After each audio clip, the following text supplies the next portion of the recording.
Le nom de Jésus, plus haut que tous les noms. Alpha, Oméga, aucun nom n'est comme le sien. Le nom de Jésus, plus haut que tous les noms. Alpha, Oméga, aucun nom n'est comme le sien. Le nom de Jésus. Come on. Élève-le de là où tu es.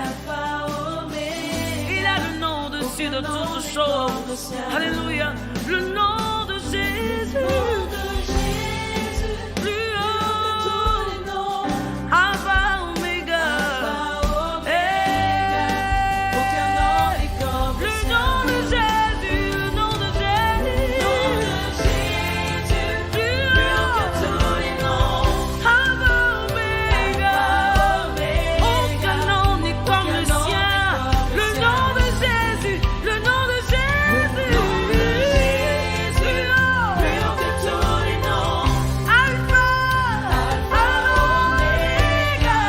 Aucun nom n'est comme le sien. Le nom de Jésus.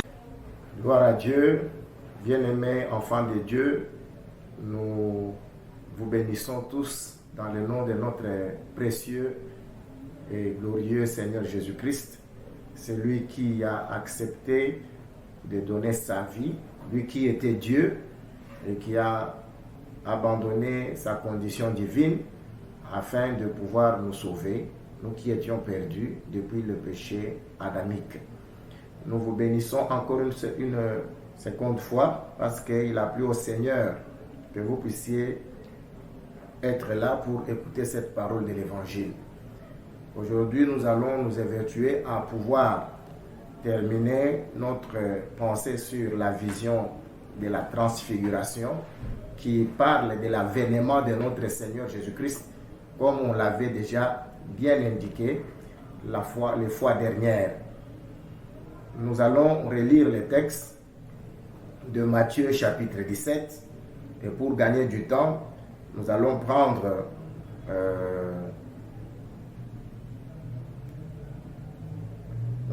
le verset 6. Bon, on peut prendre déjà le verset 4 et en descendant. Pierre, prenant la parole, dit à Jésus, « Seigneur, il est bon que nous soyons ici, si tu le veux. Je dresserai ici 3 tentes, une pour toi, une pour Moïse et une pour Élie. » Comme il parlait encore, une nuée lumineuse les couvrit, et voici une voix fit entendre de la nuée ces paroles, « Celui-ci est mon fils bien-aimé, en qui j'ai mis toute mon affection, écoutez-le. » Lorsqu'ils entendirent cette voix, les disciples tombèrent sur leurs faces et furent saisis d'une grande frayeur. Mais Jésus s'approchant les toucha et dit, « Levez-vous, n'ayez pas peur. » Ils levèrent les yeux et ne virent que Jésus seul. Comme ils descendaient de la montagne, Jésus leur donna cet ordre, ne parlez à personne de cette vision, jusqu'à ce que le Fils de l'homme soit ressuscité des morts. Les disciples lui firent cette question. Pourquoi donc les scribes disent-ils qu'Élie doit venir premièrement? Il répondit, il est vrai qu'Élie doit venir et rétablir toutes choses. Mais je vous dis qu'Élie est déjà venu, qu'ils ne l'ont pas reconnu et qu'ils l'ont traité comme ils ont voulu. De même, le Fils de l'homme souffrira de leur part. Les disciples comprirent alors qu'il leur parlait de Jean-Baptiste. Gloire à Dieu. Avant que nous puissions continuer la pensée sur cette vision de la transfiguration qui parle de l'avènement de notre Seigneur Jésus-Christ, nous voudrions vous exhorter, bien-aimés enfants de Dieu, que ces moments difficiles que nous traversons, c'est un moment où les véritables enfants de Dieu doivent se manifester. Parce que cette interdiction de pouvoir nous réunir pour faire des cultes. Ça n'a pas commencé aujourd'hui. Il y avait aussi des interdictions au temps des prophètes Daniel. Mais Daniel, comme il était un bien-aimé, il retournait dans sa chambre, ouvrait la porte de la chambre en direction de Jérusalem, comme cela était mentionné dans la loi de l'Éternel, et il ouvrait en direction de Jérusalem. Il adorait le Seigneur Dieu, et Dieu écoutait Daniel, Dieu exauçait Daniel. Donc pendant ces moments de confinement, c'est le moment où les véritables enfants de Dieu doivent se donner au Seigneur dans leur foyer, dans leurs occupations personnelles, et ne pas être dans la distraction. Parce que on a peut-être fermé les lieux de culte, mais on n'a pas fermé la prière. La prière est encore ouverte. C'est un moment où il faut manifester vraiment la foi, combattre, parce que ce sont les astuces de l'ennemi qui veulent en sorte que la foi de plusieurs puisse être refroidie. Or, nous savons que tout ce que l'ennemi veut, le diable veut, c'est te voir défaillir dans la foi, afin qu'il puisse avoir le dessus sur toi. Mais nous t'exhortons par les compassions de Christ à pouvoir t'élever dans ton âme, dans ton esprit, à pouvoir vaquer à la prière, mais ne pas seulement vaquer à la prière. Il faut aussi te souvenir du lieu de culte. Moi, je m'étonne que toi, depuis que le culte ne se passe pas, on ne te voit même pas au lieu de culte pour venir, ne fût-ce que voir le lieu où nous adorons. C'est très important. Nous t'exhortons par les compassions de Christ, bien-aimé enfant de Dieu, à pouvoir te souvenir de Jésus-Christ, à pouvoir vaquer à la prière, à pouvoir te souvenir de ceux qui t'enseignent la parole de Dieu, à pouvoir te souvenir aussi de tes engagements vis-à-vis de l'Église, ton assemblée locale, de pouvoir passer de temps en temps au lieu de culte. Dans les programmes que nous donnons, nous recevons les gens et nous prions pour les gens. Cela est très très important pour conserver la chaleur de la foi, parce que ça nous manque beaucoup. Et je t'annonce que bientôt le Seigneur fera grâce, que nous puissions nous réunir encore ensemble et que nous puissions invoquer tous ensemble le nom du Seigneur. Ça sera une grande solennité, une grande célébration, et nous louerons le Seigneur ensemble, nous l'adorerons quand nous aurons compté dans nos rangs qu'il n'y aura personne de nous qui sera tombé de cette pandémie. Que la main de notre Dieu vous garde et vous bénisse. Nous vous souhaitons cette bénédiction, nous vous projetons cette protection de la part du Seigneur, que le Seigneur puisse vous garder abondamment. Alors, nous venons de lire comment ce qui s'était passé à la vision, à la montagne de la transfiguration. Le Seigneur Jésus est apparu dans la gloire, et à côté de lui, Élie et Moïse se sont apparus. Pendant qu'ils discutaient avec Jésus, Pierre prend la parole et dit à Jésus: Seigneur, il est bon que nous restions ici. Dans une autre dimension, je voudrais te faire voir que quand un enfant de Dieu expérimente la gloire du Christ, quand il expérimente la gloire de Dieu, son souhait le plus ardent, c'est de demeurer dans la présence de Dieu et de ne pas quitter cette présence-là. Donc, en d'autres termes, on ne peut pas toujours dire que ce que Pierre avait dit n'était pas bon. Non, sur le plan doctrinal, il avait émis un vœu de rester dans la présence de Dieu, de vivre cette vision. C'était plus glorieux. Il a vu le Seigneur. C'est lui qui marchait avec eux. Il l'a vu dans sa gloire, dans son essence première. Et il ne pouvait que désirer de rester dans cette présence. David le disait aussi dans son temps: je désire une chose, c'est de rester continuellement tous les jours de ma vie devant ta face, dans ta présence, ô Dieu. Donc rester devant la face de Dieu, dans la présence de Dieu, c'est une chose que l'homme doit désirer de tout son cœur. Alors toi aussi, il faut souhaiter, désirer, demeurer éternellement dans la présence de Dieu. Et c'est ça la chose qui est très importante dans ta vie, bien-aimé dans le Seigneur. Alors Pierre souhaitait de rester dans cette présence. Il a dit: Seigneur, il est bon que nous soyons ici, que nous restions ici. Amen. Alors, pendant qu'il parlait, parce que sur le plan prophétique, il était en train d'annoncer une autre chose que le Seigneur a pu corriger directement. Parce que construire 3 tentes voudrait dire tout simplement avoir 3 confessions, avoir 3 églises, une pour Jésus, représentant la grâce, une pour Moïse, représentant la loi, une pour Élie, représentant les prophéties. Mais Dieu a corrigé directement cette pensée-là de Pierre. Sur le plan prophétique, là je voulais dire, pendant qu'il parlait, une nuée lumineuse les a tous engloutis, donc il les a couverts. La nuée est descendue, une nuée de gloire. Rappelez-vous que la nuée, c'était la manifestation de la gloire de Dieu quand il conduisait le peuple d'Israël au désert au temps de Moïse. Au jour, la nuée était devant eux. Et le soir, la nuit, cette nuée s'est transformée dans la colonne de feu. Alors, tous, quand ils sont entrés dans la nuée, ils ont eu peur. La nuée a fait entendre cette parole. Celui-ci est mon fils, en qui j'ai mis toute mon affection. Écoutez-le. Donc, vous comprenez que Dieu a approuvé Jésus. Il a témoigné Jésus. Que maintenant, ce n'est plus le temps de Moïse. Ce n'est plus le temps de la loi avec Moïse. Ce n'est plus le temps des prophètes avec Élie. Mais maintenant, c'est le temps du Fils, en qui toute l'affection de Dieu demeure. C'est qu'aujourd'hui, quand vous avez Jésus-Christ, sur vous repose tout l'amour de Dieu. Sur vous repose toute l'affection de Dieu. Car Dieu était en Jésus-Christ. Comme l'apôtre Paul le dit, Dieu tabernaclait en Jésus-Christ. Dieu demeurait en Jésus-Christ en réconciliant le monde avec lui-même.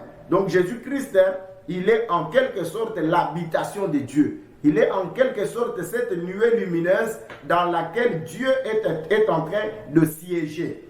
C'est ainsi qu'il a dit, écoutez-le. Maintenant, ce n'est pas le temps d'écouter la loi, ce n'est pas le temps d'écouter les prophéties, mais c'est d'écouter le Fils, d'écouter la parole. Parce que quand vous écoutez le Fils, la loi et les prophètes rendent témoignage du Fils. Donc c'est pourquoi on ne pouvait plus voir Moïse, on ne pouvait plus voir Élie. Moïse et Élie étaient entrés en Jésus-Christ. Maintenant, quand vous écoutez Jésus-Christ, vous avez Élie, vous avez Moïse. C'est-à-dire que vous n'avez pas besoin d'écouter encore ou d'avoir une promesse d'un certain Élie ou d'un certain Moïse, la loi. Maintenant, aujourd'hui, quand nous avons Jésus-Christ, nous avons tout. Nous avons le témoignage de Dieu. C'est pourquoi, dans Hébreux chapitre 1, verset 1 à 3, l'écrivain dit, après avoir parlé à nos pères, là il parle aux Hébreux, il dit, Dieu, après avoir parlé à nos pères de plusieurs manières et à plusieurs reprises, Hébreux chapitre 1, verset 1 à 3, il a parlé à nos pères, là, c'est-à-dire aux enfants d'Israël, par les prophètes. Maintenant, il dit, maintenant, Dieu nous parle par le Fils. Donc, c'est par Jésus-Christ. Maintenant, c'est le temps d'écouter Jésus-Christ. Pas écouter autre chose. Jésus seul. C'est ainsi que quand la nuée s'est élevée, ils n'ont vu que Jésus seul. Amen. C'est le temps d'écouter Jésus seul. Et aujourd'hui, Jésus, nous l'écoutons, lui le Fils, au travers les dons qu'il a répandus dans l'Église. Ephésiens 4 et 11. Il dit, c'est lui qui est descendu, c'est le même qui est monté, et il a fait les dons aux hommes. Donc Jésus-Christ aujourd'hui est manifesté dans le ministère de la parole, où il y a l'apôtre, les prophètes, les docteurs, l'évangéliste et les pasteurs. Donc les 5 dons ministériels. Nous comprenons que maintenant, c'est le temps du Fils, où il faut écouter le Fils. Quand vous écoutez quelqu'un d'autre, vous êtes en dehors. Parce que Moïse avait déjà parlé du prophète qui devait venir après comme lui. Et ce prophète-là, c'était le Seigneur Jésus-Christ.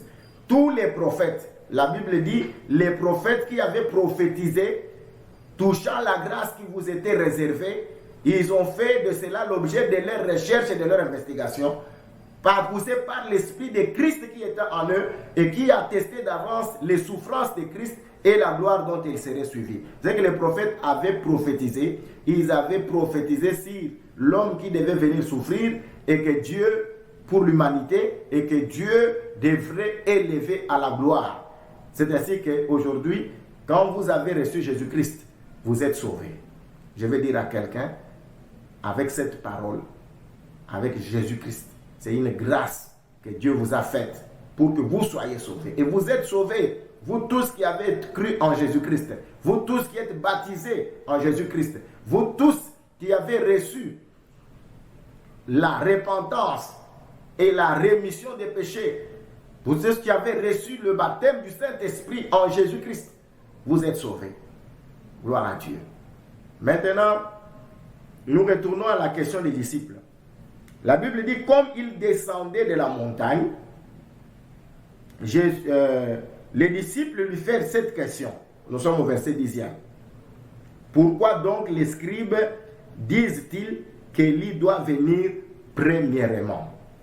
Là, comme la fois passée, nous disons que l'enseignement des scribes était en train d'annoncer le retour du Messie, le retour du Christ ou la venue du Christ, conditionné par Élie qui devait venir premièrement. Là, nous comprenons que Israël n'attendait pas un Messie humilié, un Messie qui devait mourir. Mais Israël attendait le roi. C'est pourquoi dans Jean chapitre 6, quand Jésus parlait de sa mort, les Juifs pouvaient lui dire, nous avions appris que le Messie ne mourra pas, que le Messie ne devrait pas mourir. Là, ils pensaient que le Messie devait venir pour restaurer le royaume d'Israël, pour pouvoir chasser les occupants, les Romains qui étaient en train de pouvoir dominer sur eux. Mais Dieu avait déjà prévu une chose, que le Messie devait d'abord venir pour souffrir et après, il devait venir dans la gloire afin de régner sur Israël. Et c'est ça la chose qui a achoppé les disciples parce qu'ils ne comprenaient pas. Ils ne comprenaient pas que le Messie devait d'abord souffrir. Même Israël tout entier ne comprenait pas cela. Un Messie humilié, alors que les prophètes avaient d'abord parlé des souffrances du Messie. Mais eux, ils attendaient un Messie glorieux, celui qui devait venir directement pour les sauver de la souffrance et de la colonisation, de la domination des païens, des Romains. C'est à peu près la même chose aujourd'hui. Les gens veulent directement toucher la gloire, mais ils ne veulent pas d'abord souffrir avec Christ. Or, on ne peut pas vivre la gloire sans d'abord souffrir. Amen. Il faut d'abord passer par la souffrance, il faut d'abord passer par les sacrifices afin de vivre la gloire à venir.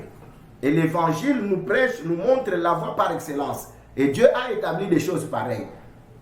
Même dans le travail du cultivateur, Dieu a prévu d'abord de s'aimer et après, il doit moissonner. Un cultivateur ne peut pas prétendre moissonner s'il n'a pas d'abord sémé. Or, le temps de sémaille, c'est le temps de souffrance. C'est le temps où on accepte la disette, où on accepte les sacrifices. Tandis que le temps de la moisson, qui doit venir après celui de sémaille, c'est le temps de la réjouissance. Et Dieu a établi des choses pareilles.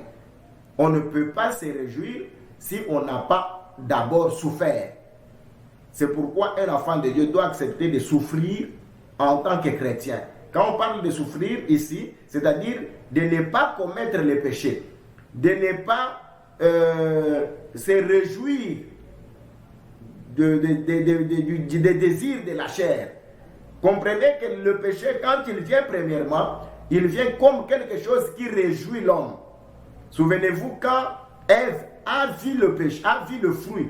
La Bible dit, elle avait vu que le fruit était bon, agréable pour voir et pour manger, et qu'il devait donner l'intelligence. Mais après avoir mangé, ils se sont trouvés nus.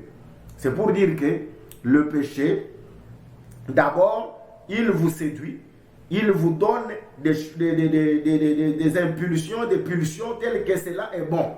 Mais après, il va vous dépouiller. Après, il va vous amener à la mort. C'est ainsi qu'un enfant de Dieu doit d'abord accepter de résister au mal. Et en résistant au mal, c'est une sorte de souffrance. Parce que la grande souffrance que tu dois endurer, c'est de ne pas te conformer au siècle présent. C'est de ne pas accepter de te réjouir avec le monde. Mais après cela, Dieu te donnera une réjouissance éternelle.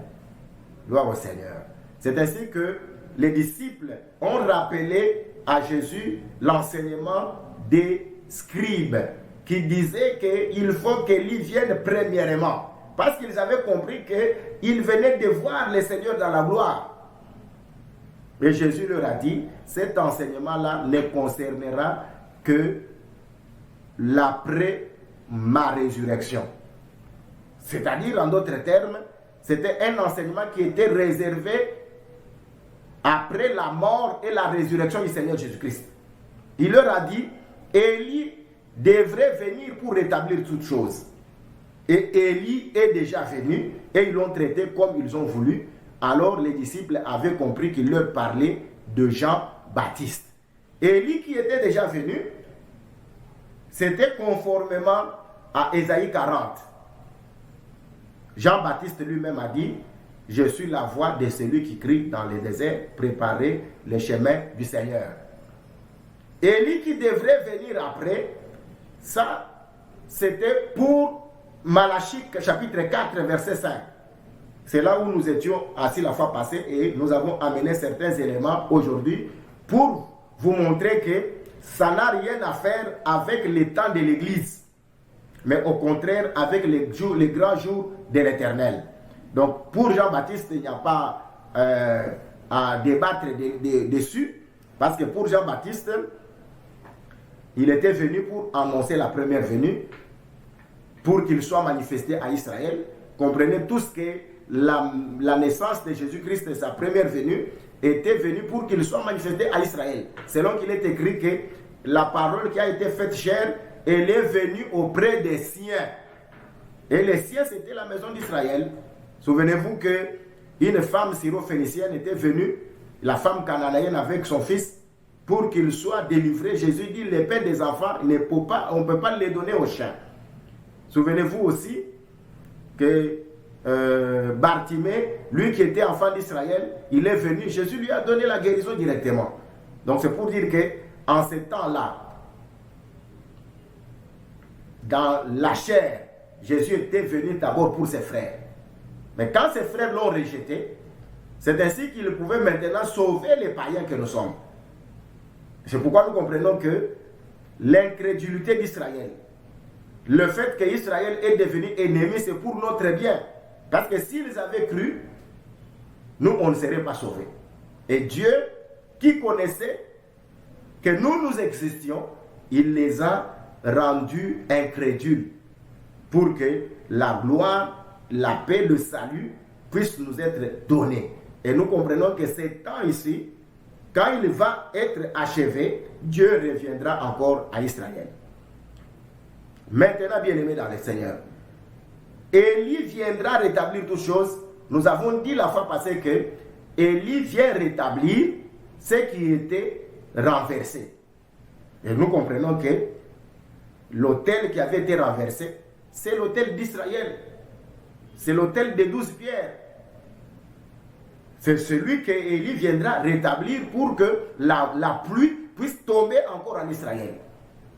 C'est ainsi que nous comprenons qu'après l'enlèvement de l'Église, dans la première moitié de la 70e semaine, il faut que l'esprit d'Élie vienne travailler dans les deux témoins. Et les deux témoins prêcheront, selon Apocalypse chapitre 11, ils prêcheront à Israël. Et les deux témoins, nous comprenons que ce n'est rien d'autre que Moïse et Élie qui reviendront à Israël pour ramener Israël à la foi de leur père, Abraham, Isaac et Jacob. Alors, Élie qui devait venir avec Moïse, c'est ce que nous lisons aussi dans Malachie chapitre 4. Nous avons dit qu'aujourd'hui nous allons faire un point virgule, arrêter cette vision pour entamer la fois prochaine d'autres sujets. Dans Malachie chapitre 4, nous lisons à partir du verset 4.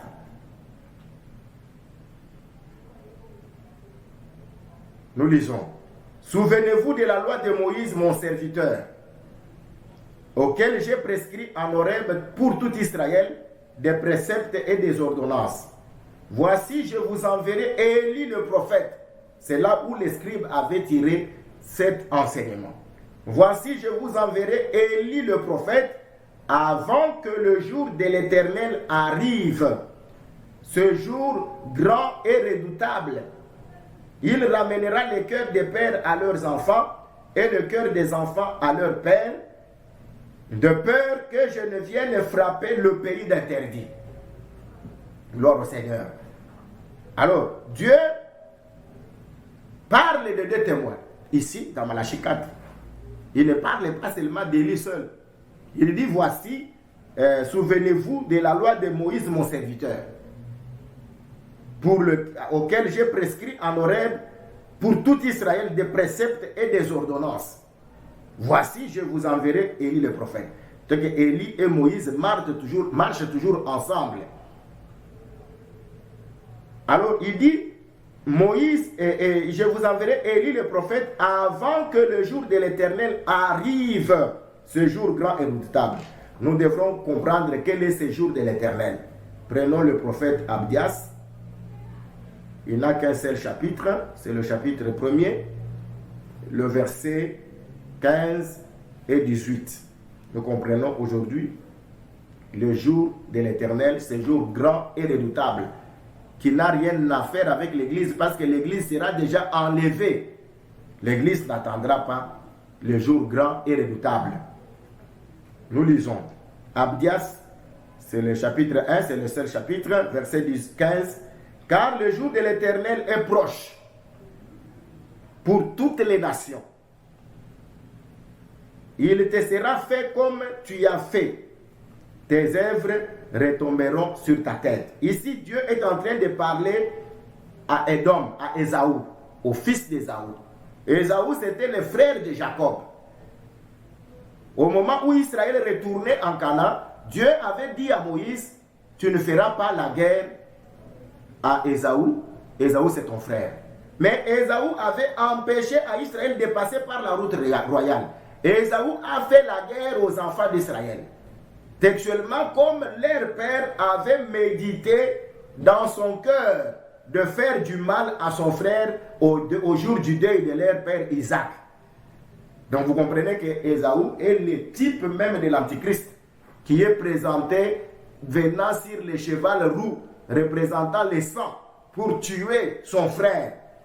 C'est pourquoi Dieu, dans les jours de l'Éternel, il vient venger Israël contre son frère, contre Ésaü et toutes les autres nations aux alentours. C'est ainsi qu'il dit quoi? Tes œuvres retomberont sur ta tête. Au verset 16, il dit, car comme vous avez bu sur ma montagne sainte, ainsi toutes les nations boiront sans cesse, elles boiront, elles avaleront, et elles seront comme si elles n'avaient jamais été. Donc la manière où les nations avaient fait Israël. Ici nous sommes bien déjà dans le 6e et dans le 7e sceau du livre scellé d'Apocalypse. Ici nous voyons la vengeance de Dieu contre les nations qui étaient venues pour combattre Israël.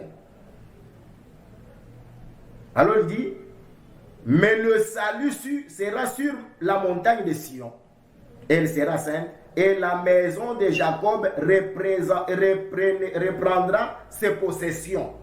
La maison de Jacob sera un feu et la maison de Joseph une flamme. Mais la maison d'Ésaü sera du chaume qu'elles allumeront et consumeront, et il ne restera rien de la maison d'Ésaü, car l'Éternel a parlé. Gloire au Seigneur Jésus. Donc nous comprenons ici que le jour de l'Éternel, c'est le jour de vengeance. C'est le jour où Dieu vient venger Israël de toutes les nations et des fils d'Édom, d'Ésaü, qui leur avaient fait du mal. Dieu viendra maintenant pour les venger. Donc le jour de l'Éternel, ce jour grand et redoutable, c'est le jour où Dieu vient combattre en faveur d'Israël. C'est au jour d'Armageddon, où Dieu, par Jésus-Christ, viendra venger ses enfants, ceux qui criaient sous l'autel. Et vous allez comprendre que le temps de l'Église, ce n'est pas le temps de demander la vengeance. Parce que Dieu a dit, à moi la vengeance, à moi la rétribution. Donc ceux qui sont persécutés aujourd'hui au temps de l'Église, à cause de la bonne nouvelle, si tu souffres parce que tu sers Dieu, parce que tu accomplis la justice de Dieu, si tu souffres comme un enfant de Dieu, il ne faut pas en avoir honte. Parce que Dieu, c'est une manière où Dieu est en train de te préparer pour la gloire. Et tu ne peux pas réclamer la vengeance pour ceux qui te font du mal. Parce que tu auras la gloire à venir, sera manifestée, qui ne sera pas comparable à ce que tu peux en train de souffrir aujourd'hui. Donc, c'est Israël qui attend que Dieu vienne le venger des ennemis qui avaient fait du mal à Israël, qui avaient comploté avec l'Antichrist. Et Dieu viendra pour juger Israël. Nous lisons les derniers témoins. C'est dans le livre du prophète Amos. Le prophète Amos, nous lisons le chapitre 5e, verset 18 au verset 20. Nous allons nous limiter par là. Amos chapitre 5, verset 18. Malheur à ceux qui désirent le jour de l'Éternel. Qu'attendez-vous du jour de l'Éternel? Il sera ténèbres et non lumière. Qu'attendez-vous du jour de l'Éternel? Le jour de l'Éternel ne sera pas le jour de lumière, mais il sera un jour de ténèbres. Vous serez comme un homme qui fuit devant un lion et que rencontre un ours, qui gagne sa demeure, appuie sa main sur la muraille et que le serpent va mordre. Le jour de l'Éternel n'est-il pas ténèbres et non lumière? N'est-il pas obscur et sans éclat? Gloire au Seigneur Jésus. Donc vous comprenez que le jour de l'Éternel, ici, il est indiqué comme un jour ténèbres. Un jour où un homme qui fuit devant un lion, il va rencontrer un ours. Un homme qui gagne sa demeure, c'est-à-dire qui arrive à ta maison, tu t'appuies sur le mur et le serpent sort dans le mur, il te mord. Donc il ne faut pas attendre le jour de l'Éternel, parce que c'est un jour de vengeance, c'est un jour de la colère de Dieu. Aujourd'hui, nous les enfants de Dieu, nous devons attendre le jour de l'enlèvement. Et pour aujourd'hui, il n'y a qu'un seul enseignement qui prépare l'Église à l'enlèvement. C'est l'enseignement des apôtres et des prophètes de Christ. C'est l'enseignement qui nous parle de la mort et de la résurrection du Seigneur Jésus-Christ. C'est l'enseignement qui nous invite et qui nous exhorte à nous comporter dans les siècles présents, dans la sainteté, dans la crainte de Dieu, dans la vacation totale à la prière et au service de Dieu et au service des saints. Tu dois, bien aimer dans le Seigneur, comprendre que Jésus-Christ veut enlever son Église. C'est pourquoi on avait dit la fois passée que cette pandémie n'a rien à faire avec la fin du monde, comme certaines personnes le croyaient. Cette pandémie, c'est une épidémie, c'est un fléau qui avaient été déjà indiqués, ce sont des signes précurseurs. Mais le grand signe, c'est l'enlèvement de l'Église. Quand l'Église sera enlevée, alors on pourra même connaître, calculer, parce qu'il y a tout un calendrier prophétique, une dernière semaine, une prolongation de 30 et de 45 jours, et après, nous verrons la fin des temps. Le millénium, la guerre de Gog et Magog, et le retour dans l'éternité. Donc nous voudrons t'exhorter à ne pas te paniquer. Garde la foi en Dieu. C'est la chose la plus importante. La foi, c'est un bouclier qui va te préserver contre toutes les attaques, contre les maladies, contre les épidémies. Si tu lis Psaume 91e, comme on dit dans notre manière de parler, Psaume 91, tu vas comprendre que ceux qui se confient en l'Éternel, l'Éternel sera leur soutien, leur protection. 1000 tomberont à leur côté, 10 000 tomberont à leur droite, ils ne seront point atteints. Et ma prière pour toi est que tu demeures à l'ombre du Tout-Puissant, sous l'abri du Très-Haut, et que la main de Dieu te garde. Et il te gardera si tu as la foi dans la parole. C'est pourquoi j'annonce à tous les bien-aimés que la foi en Christ ne te décevra jamais. Et Dieu te fera traverser la vallée de l'ombre et de la mort. Mais tu sortiras. Tu sortiras vainqueur parce que le Seigneur est ton berger. David pouvait dire, l'Éternel est mon berger. Je n'aurai peur de rien. Je ne manquerai de rien. Il me fera reposer dans les verts pâturages. Il me fera conduire auprès des eaux, des sources d'eau limpides à cause de son nom. C'est que Dieu garde les siens. Il les protège et il ne les abandonnera point. Je vais te dire une chose. Si toi tu manques la fidélité, mais Dieu restera fidèle. Dieu est fidèle à sa parole. Garde la foi en Dieu. Et c'est le moment où il faut beaucoup plus encore prier dans vos maisons, soutenir l'œuvre de Dieu pour que les promesses de Dieu puissent s'accomplir dans votre vie. Que la paix du Seigneur Jésus-Christ, celle qui dépasse toute intelligence, puisse être votre partage maintenant et pour toujours.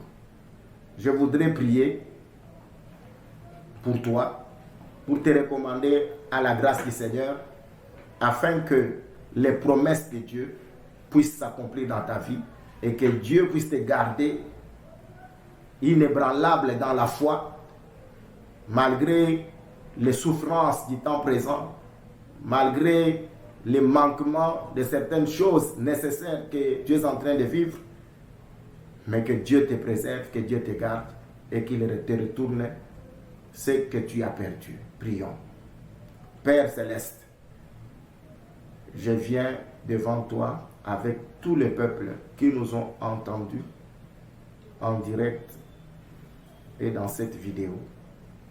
Nous les remettons dans tes mains puissantes, afin, Seigneur Jésus-Christ, que leur foi ne puisse pas défaillir, que tu puisses les fortifier, que tu puisses les encourager, que tu puisses les remettre, Seigneur Jésus-Christ, dans leur premier amour, que tu puisses, Seigneur Jésus-Christ, mettre en eux, Seigneur Jésus-Christ, la charge de la prière, afin qu'ils puissent demeurer dans ta parole, demeurer dans la foi, jusqu'au jour où tu viendras prendre ton Église. Les bien-aimés qui sont malades, Seigneur, je les remets dans tes mains, afin que la promesse de la guérison, dont la Bible dit par tes meurtrissures, tu nous as guéris, que cette promesse s'accomplisse pour mes sœurs et pour mes frères. Au nom puissant de Jésus, quelle que soit la maladie, recevez la guérison au nom de Jésus le Seigneur. Seigneur Dieu Tout-Puissant, je remets, Seigneur, tous tes enfants dans tes mains puissantes. Garde-les, protège-les, jusqu'au jour, Seigneur Jésus, où tu permettras que nous puissions nous rassembler, qu'aucun de nous ne puisse tomber, parce que celui qui garde Israël, c'est toi. Tu ne dors point, tu ne somnoles point. Dans le nom de Jésus-Christ, nous avons ainsi prié. Amen. Nous vous bénissons dans le nom du Seigneur Jésus. Nous donnons le programme, il est toujours connu.